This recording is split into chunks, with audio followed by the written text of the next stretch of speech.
था। मैंने बोला कि एक सीन के अंदर आप चड्डी में होंगे, तो सीन के अंदर फिर आप वो बॉडी बनाकर नहीं आएंगे, वो पूरी तरह से होते। एक ऐसी वेब सीरीज जिसमें बहुत सारा सेक्स है। ऐसा कोई स्पेशल रीज़न नहीं था कि यही कहानी क्यों कहनी है। और रही बात सेक्स वाले सीन्स की, इंटीमेट सीन्स की, तो ये बहुत ज़्यादा ही ख्याल रखा था मन में कि हमारा शो सेक्स का शो नहीं है। तो वो मैंने 30-35 पेज की कहानी 2 दिन में घर पे बैठ के लिखी मेरठ में। तब पसंद आ जाएगा ये तो बनाता समय नहीं। कालीन भैया नाम कैसे रखा? तो मेरे एक मित्र से जो इलेक्शन लड़ रहे थे, जीप में मुझे बैठाकर घूमते थे कि तुम मैं पढ़े लिखा चाहता था कि तुम पढ़े लिखे, दिखने में भी छोटे से हो, पढ़े लिखे, वही जो सॉफ्ट से दिखते हो, तो लड़कियों के हॉस्टल में तुमको जीप में बैठा लेंगे तो वोट उधर से वाले इधर थोड़े आ जाएंगे, वरना हमारी गुंडे वाली इमेज है। मैं ऐसे शख्स के साथ गाड़ी में बैठकर कैनवैसिंग किया हूं जिनके ऊपर मुन्ना भैया का गाड़ी वाला सीन देख, वो दुकानदार ने दुकान से बाहर निकल के इतना मारा उसको रोड पर, इतना मारा कि आपका दिल दहल जाएगा और वो समझ जाएगा कि ये आदमी सिर्फ दुकानदार नहीं है, इसका कुछ और बैकग्राउंड है। मुझे लगता है काफी बार हमारे यहाँ क्या हो रहा है कि हम कहानियां नहीं प्रोजेक्ट बना रहे होते हैं। ये वाला HOD आ जाएगा, ये वाला कंपोजर आ जाएगा, ये वाले एक्टर्स आ जाएंगे, इतना पैसा मैं अब इसके ऊपर लगा सकता हूँ। और जब वो नाराज हो एज अ कॉप, तो फिर हमें लगे यार ये पीछे पड़ गया, तो अभी पीछे पड़ गया। ऐसा चेहरा है कि हम ढूंढ रहे थे जो फैजल भाई से पूरा हुआ। और मानव भाई के केस में तो मत लगी, मैं बाबर अपनी पीठ थपथपा लेता हूँ खुद ही कि यार बहुत वो कौन सा बढ़िया मोमेंट रहा होगा जिसमें निर्णय लिया गया होगा कि मानव भाई हमारे साथ ही हैं।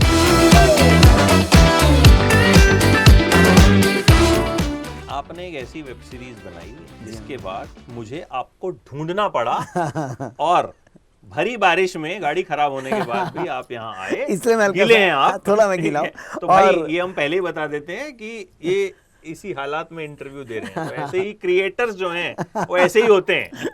बहुत बहुत शुक्रिया अमित भाई, और मैं माफ़ी मांगना चाहूँगा कि आपने मेरा बहुत धैर्य से इंतजार किया, और साथ में मैं क्षमा मांगने के अलावा मैं धन्यवाद ही कहना चाहूँगा कि आपने उसके बाद भी बहुत पेशेंटली मुझे रिसीव किया और हम आप इस समय बैठ के बात करें। बिल्कुल, मतलब और बहुत शानदार आपने सीरीज बनाई, त्रिभुवन मिश्रा, CA टॉपर जी। सबसे पहले तो मैं एक कहानी जो है अपने आप में बड़ी डिफरेंट जी कहानी, एक आदमी जो CA टॉपर है, हाँ, वो जिगोलो बन जाता है, और एक ऐसी वेब सीरीज जिसमें बहुत सारा सेक्स है, हाँ, लेकिन सेक्स की बात जो है वो उस तरह से नहीं है। हाँ, क्रिएट कैसे किया आपने ये, मतलब तो ये मैं प्रोसेस समझना चाहूंगा पूरा कि इस कहानी की शुरुआत कहाँ से हुई थी। तो आपके सवाल के 2 हिस्से अगर मैं मान के चलूँ अमित जी, तो पहला हिस्सा जो है वो ये है कि ऐसा कोई स्पेशल रीज़न नहीं था कि यही कहानी क्यों कहनी है, या कहीं से ट्रिगर नहीं हुआ था, बट मेरे दिमाग में ये कहानी ये आई कि क्या कोई ऐसी कहानी मैं कह सकता हूँ जो अलग तरह की हो, मेरे पिछले काम मिर्ज़ापुर से थोड़ी अलग हो, और जिसमें मैं एंटरटेनमेंट वैल्यू पब्लिक को दे सकूं, और एट द सेम टाइम मैं थोड़ा ह्यूमन लेवल पे उनके साथ रिश्ता बना सकूं, वो मेरे चरित्रों के साथ अपना दिल जोड़ सकें। तो फिर मुझे लगा कि common man, middle class common man की कहानी, और मैं नॉर्थ इंडिया से आता हूँ, तो उत्तर भारत की कहानियाँ कहने का एक तरीका है, वहाँ के लोगों का एक कल्चर है, एक सभ्यता है, एक संस्कृति है, खाने पीने का एक तरीका है, कपड़े पहनने का एक तरीका है, जो मैं बेहतर समझता हूँ। तो इसलिए मैंने कहानी को वहाँ पर सेट कर दिया नोएडा में। और रही बात कि CA या कोई भी, वो कोई सा भी प्रोफेशन हो सकता था। CA मुझे ऐसा लगा कि भाई CS को हम कैसे कहते हैं, नंबर क्रंचिंग करते हैं, ये बहुत कलरफुल तो नहीं होते होंगे, ऐसा हमारे दिमाग में शायद एक परसेप्शन रहा होगा। लेकिन किसी भी एक आम आदमी की तरह कोई सा भी प्रोफेशन करने वाला आदमी अपनी निजी ज़िंदगी में कुछ भी कर सकने वाली स्थिति में हो सकता है। तो ये ख्याल में रखकर मेरे दिमाग में आया कि मैं ऐसा प्रोफेशन चूज़ कर लेता हूँ जिसमें मैं थोड़ा सा फ़न ऐड कर सकूँ, थोड़ा सा मज़ेदार चीज़ ऐड कर सकूँ, और लोगों के लिए एक हल्का सा सरप्राइज एलिमेंट भी हो। तो इस लिहाज से जो है ये कहानी को मैंने कहने की कोशिश की। और रही बात सेक्स वाले सीन्स की, इंटीमेट सीन्स की, तो ये बहुत ज़्यादा ही ख्याल रखा था मन में कि हमारा शो सेक्स का शो नहीं है, वल्गर ना हो, वल्गर है भी नहीं, और ये ह्यूमैनिटी की कहानी है जिसके अंदर एक शख्स है जो इस वाले प्रोफेशन में उतर जाता है, जिसके बारे में कहानी है, एक जिगोलो की कहानी है।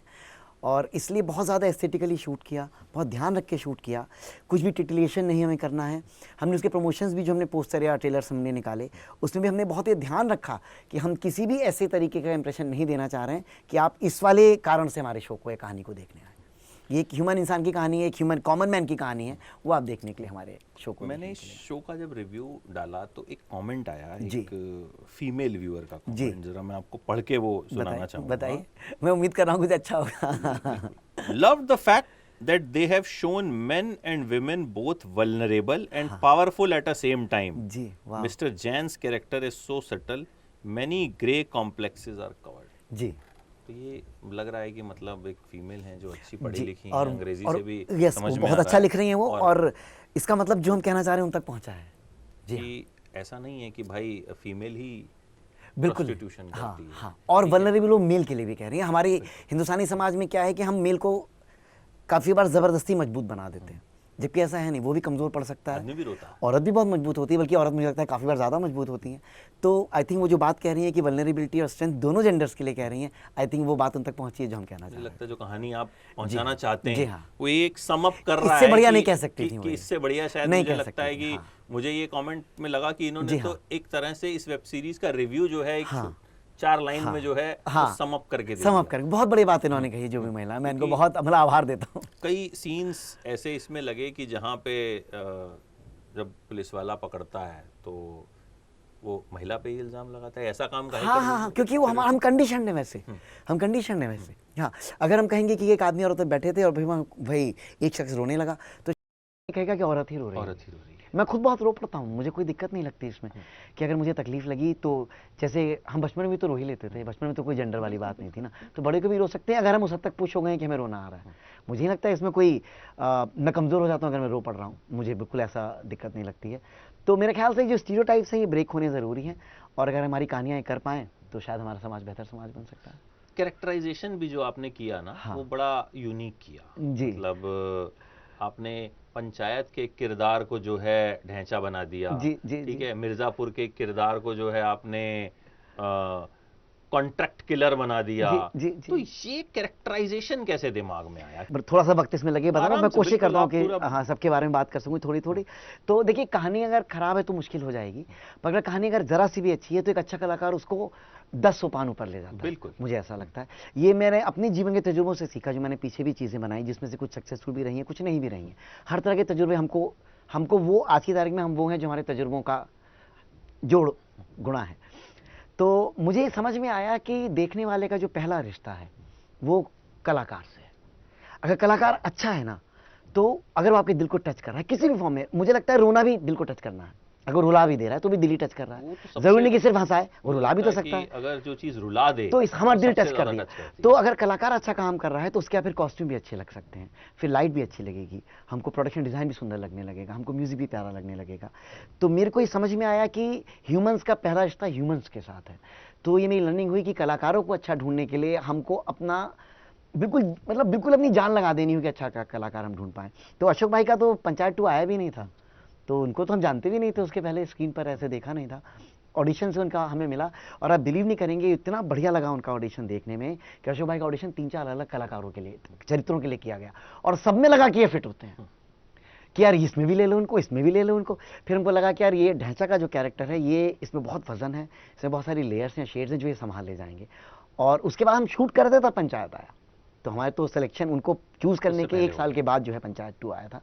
और फैजल भाई को हम शायद पहले से देख रहे थे, पंचायत 1 में भी थे वो, और एक ऐसे कैरेक्टर की मैं तलाश में था जो थोड़ा सा बड़ी साइड पर हो साइज में, और एट द सेम टाइम हम उसकी साइड से कॉमेडी ना कर रहे हो। हम ये समझ पाए कि वो हंसता है, एक स्माइल हमें आ जाए, पर एट द सेम टाइम वो हमारे लाफ्टर का सोर्स ना हो। और वो जब वो नाराज हो एज अ कॉप, तो फिर हमें लगे यार ये पीछे पड़ गया तो अभी पीछे पड़ गया है, ये जोक नहीं है। अभी हम एक थ्रिल की फीलिंग आए, साथ में एक कंफर्टेबल स्माइल की फीलिंग आए। ऐसा चेहरा है कि हम ढूंढ रहे थे, जो फैजल भाई से पूरा हुआ। मानव भाई के केस में तो मत लकी है, मैं बाबर अपनी पीठ थपथपा लेता हूँ खुद ही कि यार बहुत वो कौन सा बढ़िया मोमेंट रहा होगा जिसमें निर्णय लिया गया होगा कि मानव भाई हमारे साथ इस शो पे रहेंगे। तो मानव भाई नेटफ्लिक्स की तरफ से भी आया था कि भाई मानव कॉल को आप एक बारी जरूर सोचें इस बारे में। और इन दिनों में तो मानव भाई के मैसेजेस भी आए, क्योंकि शायद मुझे कहीं से इसके बारे में पता चला था। और इन दिनों मेरे एक मित्र जो हैं कोविड में बहुत बीमार थे, ये कोविड के वक्त की बात है 2020 की, और बहुत बीमार थे, और बाद में वो रहे भी नहीं, कोविड में ही चले गए वो। तो उन दिनों मैं काफ़ी बार इनके फ़ोन, मानव भाई के फ़ोन का जवाब भी आधे घंटे बाद दे पाता था, 1 घंटे बाद दे पाता था उनके मैसेज का जवाब। और फिर मैंने इनकी अजीब दास्तान देख ली, जिसमें वो एक सेगमेंट है जो आई थिंक केवल ईरानी जी ने किया है, शेफाली मैम है और मानव भाई हैं, और उसमें इनका मूक बधिर किरदार है जो मुझे ध्यान है। ये एक डायलॉग नहीं बोलते, ये इतने दिल को छू जाते हैं उसमें, मैं आपको बता नहीं सकता, अगर आपने नहीं देखा तो आप ज़रूर देखें। और फिर मैंने वापस जाकर तुम्हारी सुलूक कई दफ़े देखी, और तू बन जा तू मेरी रानी जो गाना है, जिसमें बनियान पहन के बिल्कुल कॉमन मैन की तरह से नाचते हैं in a very non choreographed, I think वो सुरेश त्रिवेदी सर को भी जाता है। तो वो मैंने कई बार ही देखा, मैंने बोला यार ये दिख रहे हैं, ये त्रिभुवन दिख रहे हैं, त्रिभुवन दिख रहे हैं। मेरे मन में एक तो डाउट थे उनको लेकर, मैं थोड़ा सा हिचक रहा था कि बहुत खूबसूरत इंसान है, और एक्टर्स को काफ़ी बार अच्छा लगता है कि उसकी में खूबसूरत दिखें, और हमारा चरित्र जो था वो शुरू में थोड़ा लल्लू दिखना चाहिए था, मूंछ भी चाहिए थी मुझे उसकी। तो मैंने मानव भाई से ये कहा कि मेरे मन में हिचक है वो शुरू में थोड़ा लल्लू दिखेगा, बाद में अच्छा दिखेगा, लेकिन वो कॉमन मैन वाला ही अच्छा दिखेगा। उसकी एब्स नहीं आ जाएंगी, वो स्लो मोशन में हवा में बाल नहीं उड़ेंगे, ये सब नहीं होगा। क्या हमें मंजूर है, क्या आप? तो बोले पुनीत भाई मैं असली में मूंछ रखूंगा। आप नकली मूंछ लगाने का सोच रहे होंगे, मैं असली में रख लूंगा मूंछ। वो इतने ज़्यादा अपने आप को हमें दे रहे थे कि फिर कोई सवाल नहीं उठता था। मैंने बोला कि एक सीन के अंदर आप चड्डी में होंगे, तो उस सीन के अंदर फिर आप वो बॉडी वॉडी बनाकर नहीं आएंगे। हो सकता है आपके हल्की सी पेट भी निकल रहा हो, आपके मसल्स ना दिखे हमें, आप कॉमन मैन जो होता है जैसा उसकी बॉडी होगी, अगर वो चड्डी में आ जा रहा है वैसा स्किन पे हम शूट करेंगे, क्या हम इसके लिए ओके होंगे? वो पूरी तरह से ओके थे। मतलब उन्होंने एक होता है ना कि समर्पण कर दिया था इस कहानी के लिए, और वो आखिरी दिन तक रहा है। 12 घंटे जब वो शूट करते हैं ना आपके साथ अमित जी, वो 12 घंटे पूरे आपके हैं। वो 1 मिनट 1 सेकंड के लिए वो प्लस माइनस नहीं होता। दिखता भी है जब प्रोडक्ट आता है, तो उसमें वो वो मेहनत, दिखता वो है, डेडिकेशन और नजर वो आती है। बहुत ही सरलता से शूट करते हैं। वो कैमरा ऑन होने से पहले ये सब बात नहीं करते कि मुझसे बात मत करो, मेरा सीन होने वाला है, कुछ बात नहीं करते, ऐसा कुछ नहीं कहते। वो आप हंसी मजाक कर रहे होंगे, चाय पी रहे होंगे, आपको लगेगा कि लाइंस भी याद है कि नहीं पता नहीं, तो वो इतना कैजुअली उसको कर रहे होंगे। और जब कैमरा ऑन होगा तो सब कुछ उन्हें याद होगा, सब कुछ वो प्यार से कर देंगे, उन्हें दूसरी कैरेक्टर की लाइंस भी याद होंगी। और अगर कोई बहुत छोटा कलाकार है जो भी नया नया स्टार्ट कर रहा है, जो शायद हल्का सा इंटिमिडेटेड फील कर सकता है एक सीन के अंदर कि भाई थिएटर के बहुत बड़े कलाकार हैं, माना भाई डायरेक्टर राइटर है, तो वो इंटिमिडेटेड फील कर सकता है। माना भाई खुद ही उसको इतनी हिम्मत दे देते हैं कि वो भी सीन को उठा लेता है अपने साथ। तो ये मैं लकी रहा इस मामले में। शुभ्रो सर के साथ मैंने मिर्ज़ापुर पे काम किया था। शुभ्रो सर और तिलोत्मा मैम, ये 2 शख्सियत ऐसी हैं जिनके पास मैं स्क्रिप्ट लिखने से पहले गया था कि ये कहानी है मेरे पास, और शुभ्रो सर से मैंने बोला कि सर इसमें गंजा होना पड़ेगा। ऐसा एक बात स्क्रिप्ट में लिखा है कि गंजा आदमी क्रेसेंट, पीछे सर के पीछे क्रेसेंट शेप का हेयर होएगा, बस इतना ही है। तो आपको मंजूर होगा? बोले मुझे मंजूर होगा। और इवेंचुअली शुभ्रो सर ने डिसाइड किया कि वो बाल शेव कर लेंगे, गंजे हो जाएंगे इस शो के लिए। तो मुझे लगता है गंजे होंगे तो उन्होंने कुछ रोल्स छोड़े होंगे, मुझे उम्मीद है, मुझे ऐसा मुझे लगता है। माना भाई ने मूछ रखी होगी तो उन्होंने रोल्स छोड़े, मुझे पता है गारंटी से। तो इसका मतलब है कि बहुत ज़्यादा वो भरोसा कर रहे थे हमारी कहानी पर और हम पर, और अब पब्लिक को काम पसंद आ रहा है, तो आई थिंक हमारी कहानी जीत रही है फिर। बिल्कुल। और तिलोत्मा मैम की बात करूँ तो वो तो हिंदी भी बहुत फर्राटे से नहीं बोलती हैं, पर वो आप स्क्रीन पे देख के अगर कोई मुझे बता दे कि ये किसी भी और दूसरे कलाकार से कम हिंदी बोल रही हैं, तो मैं जो आप चाहे मैं वो हार जाऊँ। मतलब आप ना बताते तो शायद हमको नहीं समझ सकते हैं। वो इतनी मेहनत करके वो आती हैं, इतनी comma, full stop, semi colon, इन सब के पॉजेस तक का भी डिस्कशन वो करती हैं आपके साथ। और वो जब कैमरा ऑन होता है तो मैजिक होता है, कुछ मैं एक्सप्लेन नहीं कर सकता तिलोत्मा मैम का। तो बाकी श्वेता हैं, सुमित, श्वेता बासु पर कौन कह सकता है कि साड़ी पहनकर ऐसे मांग में सिंदूर भर के पल्लू रख के हम कुछ करेंगे और मजा आ जाएगा। फिर वो और फिर ऐसा एक सीन आएगा जो चेंज होता है वो चौंका आपको लगता है कि ये क्या हुआ है। तो मैं लकी, सुमित भाई बहुत प्यारे इंसान हैं, उनके साथ बहुत साल पहले एक फिल्म में काम करने की कोशिश की थी, बात नहीं बन पाई थी, वो फिल्म बंद हो गई। तो अब दोबारा मौका मिला मुझे, और कितना बढ़िया उन्होंने प्ले किया है कैरेक्टर। तो बाकी कितने, सुनील सारस्वत हैं, उनका मैं नाम ले सकता हूँ, अमरजीत का मैं नाम ले सकता हूँ, हुस्न शबनम में कैरेक्टर में गीता प्ले किया है, दिव्यानी गांधी हैं जिन्होंने त्रिभुवन की जो फ्रेंड है ऑफिस के अंदर, ललिता जी, उनका कैरेक्टर प्ले किया है। इतने सारे कलाकार हैं, श्रीकांत वर्मा सर हैं जिन्होंने बहुत बढ़िया काम किया, नरेश गोसाई सर, यामिनी दास मैम जिन्होंने वो 70+ के जो कपल का रोल प्ले किया, यामिनी दास मैम और नरेश गोसाई सर। हम बहुत ब्लेस्ड हैं, सब मुझे बोलते हैं कि मैं बहुत ब्लेस्ड हूँ क्योंकि मुझे लोग अच्छे मिल जाते हैं, जुड़ जाते हैं मेरे साथ, वो अपने आप हो जाता है मुझे। अच्छा, कहीं से इस कहानी की इंस्पिरेशन भी ली गई या पूरी तरह से आपके दिमाग ये की पूरी उपज तरह थी? से फिक्शनल है, पूरी तरह पूरी से तरह fictional से है, कहीं fictional, कोई हाँ। इसका इसके कहीं अंदर कोई नाम कुछ reference- ऐसे हैं जो मेरे जान पहचान की दुनिया से आते हाँ, हैं, नहीं, पर वो- वो सिर्फ नाम है, वो- आपस पर्सनैलिटीज में कोई कनेक्शन है। ढांचा मेरी रियल जिंदगी में एग्जिस्ट करते हैं, लप्पू मेरी रियल जिंदगी में एग्जिस्ट करते हैं, अशोक लता मेरी माँ का नाम है। ओह, हाँ, तो वहां से तो मैंने कहा कि मेरी माँ का नाम है, मैं स्क्रीन पे अपनी माँ का नाम रख दूंगा, वो हमेशा के लिए रह जाएगा। बल्कि जो आप 2 पिल्ले भी देखेंगे जिनसे छोटे बच्चे खेलते हैं, टिमी और क्रिस्टी, वो भी मेरे सोसाइटी के ही डॉग्स हैं, उनमें क्रिस्टी मेरी डॉग थी, तो मैंने वो नाम भी रख दिए हैं उनके कि भाई उनका नाम भी स्क्रीन पे रह जाएगा। तो बाकी कोई समानता नहीं, एक एक लाइन, एक एक अक्षर फिक्शनल है इसका। अच्छा, आपके और भी इंडस्ट्री के जो दोस्त होते हैं, क्योंकि एक्टर्स को तो जो तारीफें होती हैं सोशल मीडिया पे आ जाती जी, हैं, जी, ठीक जी। है, आप हैं नहीं सोशल मीडिया हाँ, पे, मैं नहीं active हूँ, हैं। हाँ। तो जो इर्द गिर्द क्रिएटर लोग हैं जो एक्चुअल में एक जेन्युइन फीडबैक देते हैं, उनकी तरफ से रिएक्शन तो कुछ आए? और हाँ, बिल्कुल आए। कुछ शेयर कीजिए, कुछ ऐसे जी हाँ, तो reactions आए। जैसे अली भाई, अली फजल जो हैं, गुड्डू भैया, उन्होंने देखा, और मैं वो नहीं कर पाता हूँ कि भाई मैं कॉल करके बोलूँ कि भाई अच्छा लगा है तो पब्लिक में बोल दीजिएगा, ये कर देगा, तो मैं ऐसी उम्मीद ही करता हूँ कि अच्छा लग जाएगा और फिर कोई मुझे बोल देगा। तो अली भाई का मैसेज आया मेरे पास कि पुनीत भाई बहुत कमाल की चीज़ है यार, मतलब बहुत बढ़िया कुछ बनाया है आपने। तो ये एक वैलिडेशन है जो मिल रहा है। गजराज राव सर का मैसेज आया, वो तो काफ़ी फिर भी उन्होंने तो कहीं पर मुझे कोई दूसरा शख्स एयरक्राफ्ट में त्रिभुवन मिश्रा से टॉपर देख रहा था, तो उससे बातचीत भी उन्होंने की, उसका वीडियो बनाकर हमें भेजा। अरे वाह, क्या बात है। कि पुनीत भाई देखिए आपका शो, अगर एक बिजनेसमैन जो एक शहर से दूसरे शहर ट्रैवल कर रहा है, वो उस तक आपका शो पहुंच गया और वो एंजॉय कर रहा है, वो इतना एंजॉय कर रहा है कि वो एयरक्राफ्ट में डाउनलोड करके देख रहा है उसको, इसका मतलब कि आपका शो पहुंच रहा है लोगों तक, आपकी कहानी पहुंच रही है। मुझे बताया गया कि उन्होंने सोशल मीडिया पे भी इसके बारे में फिर काफ़ी लिखा। सुनील भाई का भी मैसेज आया, सुनील ग्रोवर भाई का, तो कि बहुत तारीफ सुन रहा हूँ। संजय कपूर साहब ने आई थिंक सोशल मीडिया पे भी लिखा है, उनको बहुत अच्छा शो लगा, उनकी फैमिली में लोगों को अच्छा लगा है। तो ये जो है मिले मुझे अलग अलग तरह से जगहों से, फिर लोगों ने बोला कि उनको पता चल रहा है कि इसको बहुत प्यार मिल रहा है शो को, तो यार हम भी सोच रहे हैं देखने का। एक और आपका शो जो मतलब आई थिंक जिसने ओटीटी देखने का तरीका बदला था, मतलब उसके बाद लोगों को ओटीटी की लत लगी थी, मिर्जापुर।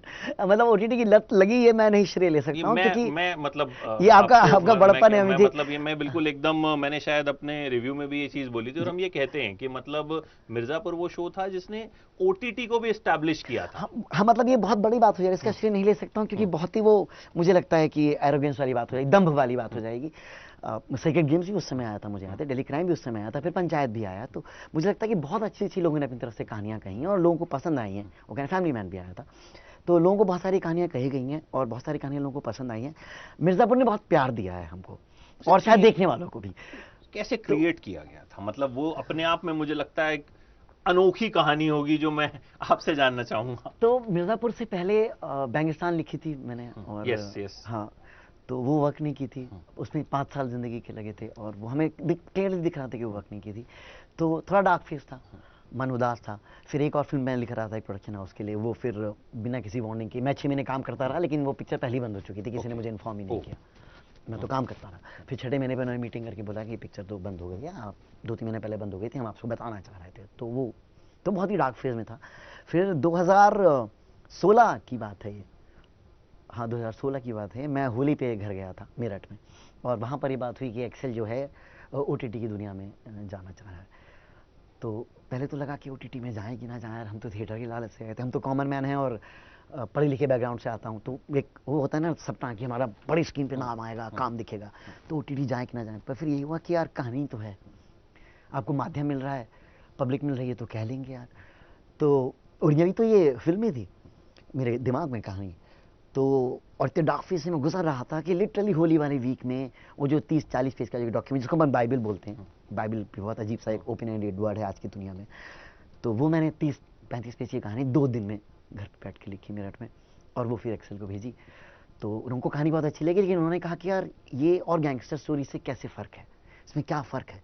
तो मैंने बोला कि इसमें कॉमेडी है, इसमें डार्क कॉमेडी है, ये लोगों को हंसाएगी भी, एट द सेम टाइम ये बहुत डार्क भी होएगी, और ये आउटसाइड व्यू हम नहीं देंगे मिर्ज़ापुर में, हम इनसाइड व्यू देंगे, हम बेडरूम्स में जाएंगे, हम किचन्स में जाएंगे, हम डाइनिंग टेबल पे बात करेंगे, हम उनके रिश्तों की बातें करेंगे, बाप बेटे का रिश्ता क्या है, बाप बीवी का रिश्ता क्या है, दादा बाप का रिश्ता क्या है, इस दूसरे परिवार में हम जाएँ तो बेटों का रिश्ता क्या है, भाइयों का आपस में रिश्ता क्या है।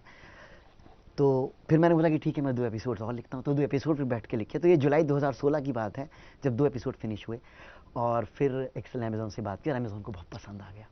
उनको इतना पसंद आ गया कि उन्होंने कहा कि बाकी के एपिसोड्स हम देख के यहाँ करेंगे वो नहीं है, हम अभी यहाँ कर रहे हैं शो को, और बस बाकी तो फिर वही है कि बन गया फिर वो। कैसे कैरेक्टर कालीन भैया कैसे क्रिएट हुआ, कालीन भैया, गुड्डू भैया, मुन्ना भैया, क्या कहानियां क्या हैं इनकी?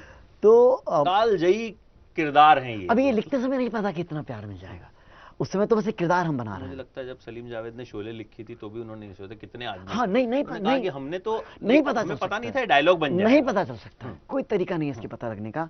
अब इसमें बस ये है कि मेरा तरीका ये है कहने का कि जब मैं लिखता हूँ तो मैं ये सोच कर नहीं लिखता हूँ कि क्या बढ़िया लिख दिया, ये नहीं मान के लिखता हूँ, क्योंकि उसके से मुझे लगता है कि फिर हम उस गली में चले जाते हैं कि हम कुछ बढ़िया लिख रहे हैं, हो सकता है हम ना भी लिख रहे हो, कोई बताने वाला तो है नहीं ना, हम तो अकेले बैठ के लिख रहे हैं।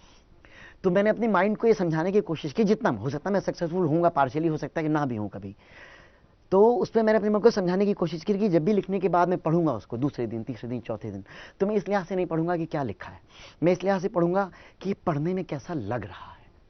मैं कोशिश करूंगा कि मैं वो इंसान बन जाऊं जो थिएटर में बैठ के इस सीन को देख रहा है, तो क्या मुझे मजा आ रहा है यार, अगर आ रहा है तो फिर बनने वाले टाइम पे भी आ ही जाएगा। ये बेसिक रूल फॉलो करके मैं चल रहा था और सबको ह्यूमैनिटी देना चाहता था, क्योंकि रियल लाइफ में हमें से हर आदमी ग्रे है। शायद हम एक पर्टिकुलर डे पर अपनी बच्ची के लिए हीरो होंगे, हमारी बेटी हमसे कुछ बात कर रही होगी, लेकिन हम ऑफिस जाएंगे अपने सबॉर्डिनेट के लिए शायद हम सख्त हो जाएंगे, तो उसकी लाइफ में मैं विलेन हो जाऊंगा उसी दिन पर। मैं आदमी तो सेम ही हूँ, मेरी बेटी के लिए मैं हीरो होऊंगा, सुपर हीरो होऊंगा शायद। मैं शाम को आऊंगा तो वो बोलेगी पापा मुझे आइसक्रीम खिला लाओ, तो मैं आइसक्रीम भी खिला लाऊंगा।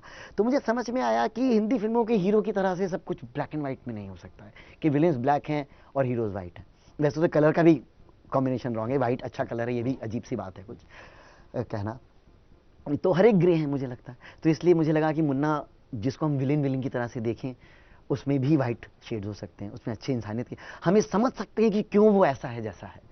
या गुड्डू एक मिडिल क्लास आदमी से आते हैं और देखा जाए तो मुन्ना के ऑपोजिट है, तो क्या वो हीरो है? बट शायद वो हीरो नहीं भी है भाई, वो तो एक ऐसी चीज़ ढूंढ रहे हैं और इस तरीके से ढूंढ रहे हैं जो गलत है। उनको गन उठाने में तकलीफ नहीं महसूस होती, वो कहते हैं मुझे कैसे भी करके बड़ा होना यार, मैं मिडिल क्लास रहना ही नहीं है मुझे। हम क्या गुड्डू भैया जैसा आदमी अपनी लाइफ में चाहते हैं? लेकिन वो कहीं ना कहीं शो के अंदर हम उसको हीरो वाली साइड से देखते हैं, क्योंकि मैंने वो कोशिश की कि हर कैरेक्टर के अंदर ग्रे कैरेक्टर शेड्स हो सकते हैं, तो शायद वो ऑडियंस को पसंद आ गया। उनकी माँ हम कैसे देखते हैं कि बाप जो है सख्त होंगे, माँ थोड़ी कमजोर होंगी, लेकिन गुड्डू बबलू की माँ तो गन भी उठा लेती है, उनको बहुत मजा आता है, उनके बेटे के पास पावर है। और रियल लाइफ में होंगी ऐसी मदर्स, मुझे लगता है कि उनके बेटे के पास पावर है तो उस पावर को वो यूज करना चाहेंगी। तो मैं इस लिहाज से चरित्र को लिखता गया, सारे चरित्रों को, कि हर एक के अंदर एक ह्यूमन कैरेक्टर मैं दूं, और जब वो छोटे से छोटा चरित्र भी अगर उस सीन के लिए आपके स्क्रीन पर है, तो आपको ये ना लगे कि अच्छा फिलर कैरेक्टर है, ये फिलर सीन चल रहा है, अभी तो हीरो का सीन आएगा, विलन का सीन आएगा। नहीं, वो कैरेक्टर भी जब अपनी बात कुछ कह रहा होगा तो आपका मन टच हो जाएगा। मैंने कंपाउंडर को वैसे दिल लगा के लिखने की कोशिश की कि उसकी एक दादी भी होंगी, वो बहुत ब्रूटल इंसान है, बहुत डार्क है, वो आई थिंक साइकोटिक है, लेकिन जब वो मुन्ना भैया के लिए दोस्त बन के अपनी जान देता है, तो आप उसकी डेथ को सेलिब्रेट नहीं कर सकते। आपको लगता है कि यार दोस्त के लिए जान दे दी, ये कितना डीप सैक्रिफाइस है। अब एक साइकोटिक आदमी सैक्रिफाइस कर रहा है, तो फिर आप दोनों शेड्स पा जा रहे हैं उसमें।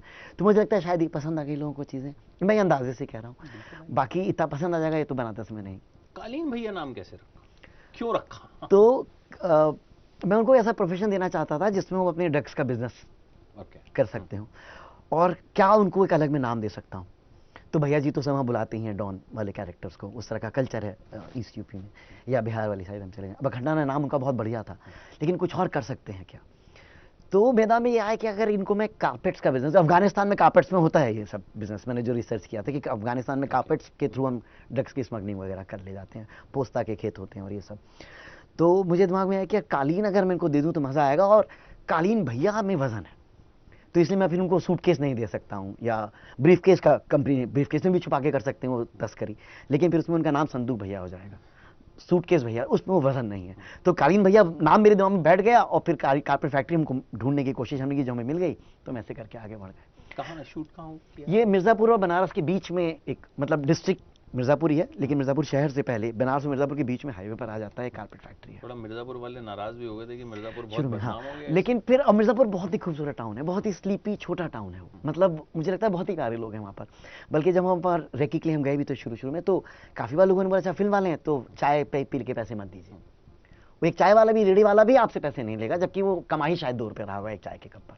तो उस तरह का है, प्रेम मानते हैं, इस यूपी में वैसे ही बहुत प्रेम मानते हैं, स्वभाव ऐसा है बनारस का या गोरखपुर का, बस्ती का, बलिया का। तो उस लिहाज से अगर देखा जाए तो मिर्ज़ापुर जो रियल में है और मिर्ज़ापुर जो शो में है बिल्कुल अलग है दोनों, ये फिक्शनल कहानी है। और वैसा ही नोएडा त्रिभुवन मिश्रा की कहानी है। अब यहाँ पर भी अगर मैं आपसे कहूँ तो राजा भाई नाम रख दिया मैंने, या त्रिभुवन मिश्रा नाम रख दिया। मैं वैसे नाम रखना चाहता था जो लोगों को अपने से लगे, अपने से लगे। मैं उनका नाम जैसे हमारे आज के बहुत मॉडर्न मेट्रो टाउन्स के नाम है वैसा नहीं रखना चाहता था।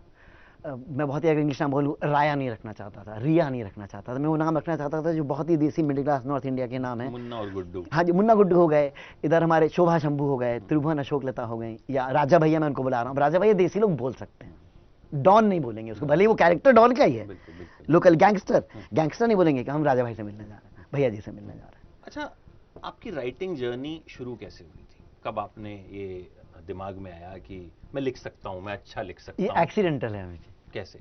मैं डायरेक्टर बनने के लिए मैं लालच से आया, इस पे तो मैं फिर वन ऑफ द 2 डायरेक्टर्स भी, दूसरे डायरेक्टर अमृत हैं। तो मैं ईडी का काम किया करता था, मैं राजू हिरानी सर के अभी असिस्टेंट रहा हूँ कुछ समय। तो मैं ईडी का काम अलग प्रोजेक्ट से, ईडीज लोग अलग प्रोजेक्ट पे काम करते हैं। तो एक डायरेक्टर साहब के यहाँ गया था मैं, वो उनकी पहली फिल्म नहीं चली थी और वो दूसरी फिल्म बनाना चाहते थे, शायद सम्मान के लिए। हम सब सम्मान की तलाश करते हैं हमारी इंडस्ट्री में, और बहुत प्यारी कहानी थी वो। तो मैं ईडी के काम के लिए गया और बोली कि यार तुम्हारी भाषा बड़ी अच्छी लग रही है। तो मैंने कहा हाँ सर मैं नॉर्थ का हूँ, कहानी राजस्थान में सेट थी और मैं भाषाएं पकड़ लेता हूँ, डायलेक्ट्स पकड़ लेता हूँ थोड़ा सा। तो मैंने राजस्थानी थोड़ा सा डायलेक्ट में 1-2 लाइन दे दी, कह रही ये कैरेक्टर ये बोल सकता है, बड़ा बढ़िया कहानी है। तो बोलिए तुम लिख डालो यार ये कहानी। तो मैंने बोला कि सर मैं तो पिक्चरें लिखा नहीं हूँ कभी। तो बोले चलो ट्राई कर लो, लिख लो। तो मैं ऐसे करके एक्सीडेंटली राइटर बन गया और वो लिखा, मुझे अच्छा लगने लगा। फिर मुझे समझ में आया कि मैं राइटर बन के भी आगे चल के डायरेक्टर बन सकता हूँ, निर्देशक बन सकता हूँ। तो फिर मैं उस जर्नी पे चला गया। फिर वो बैंगिस्तान की जर्नी है, फिर कुछ और फिल्में लिखी जो बंद हो गई, कुछ गाने लिखे जो कभी बाहर नहीं आए। फिर बैंगिस्तान से रिलेशनशिप बन गया, तो उससे मिर्ज़ापुर पे पहुंच गए, सीज़न 1 सीज़न 2 बनाया। फिर त्रिभुवन मिश्रा सीए टॉपर पे पहुंच गए, जिसका पहला सीज़न अभी बाहर है। मेरा जीवन बहुत कलरफुल है, बहुत कलरफुल है मेरा जीवन। मैं ऐसे शख्स के साथ गाड़ी में बैठकर कैनवैसिंग किया हूँ जिनके ऊपर मुन्ना भैया का गाड़ी वाला सीन बेस्ड है। तो मुन्ना भाई गाड़ी पे, तो मुन्ना भाई कैरेक्टर बेस्ड नहीं है, पर वो एक सीन जो है, तो कहने की वो सीन से आपको चरित्र का एक सिरा पकड़ में आता है कि वो गाड़ी में खड़ा है और बात कर रहा है कि वायलेंस नहीं होने देंगे, पर वो खुद वायलेंट शख्स है। ये कितनी बेशर्मी से झूठ बोल दे रहा है ऐसे समझ के देखें तो मेरे एक मित्र से जो इलेक्शन लड़ रहे थे, ये 12वीं की बात मैं कर रहा हूँ, 11वीं 12वीं की, तो जीप में मुझे बैठाकर घूमते थे कि तुम मैं पढ़ा लिखा चाहता था कि तुम पढ़े लिखे, देखने में भी छोटे से हो, पढ़े लिखे, वो जो सॉफ्ट से दिखते हो, तो लड़कियों के हॉस्टल में तुमको जीप में बैठा लेंगे तो वोट उधर से वाले इधर थोड़े आ जाएंगे, वरना हमारी गुंडे वाली इमेज है। तो लड़के के हॉस्टल में मैं भी ये, अब मैं नाम नहीं ले रहा हूँ मेरे दोस्त का कि इनको वोट दीजिएगा, सिंह साहब हाँ वोट दीजिएगा। तो ऐसे लोगों से बहुत मैं मिला हूँ, तरंगी लोगों से।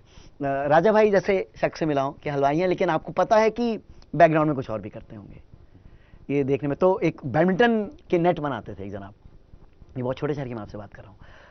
तो एक ग्राहक आ गया उनकी दुकान पर, बैडमिंटन के नेट जैसे रिपेयर जो करते हैं ना, बैडमिंटन का नेट जो टूट गया, रैकेट का जो नेट टूट गया, रैकेट में जो नेट होता है तो बनाते थे। तो एक कस्टमर जो है उनसे लड़ने लगा कि तुम्हें ठीक नहीं लगा है जाली।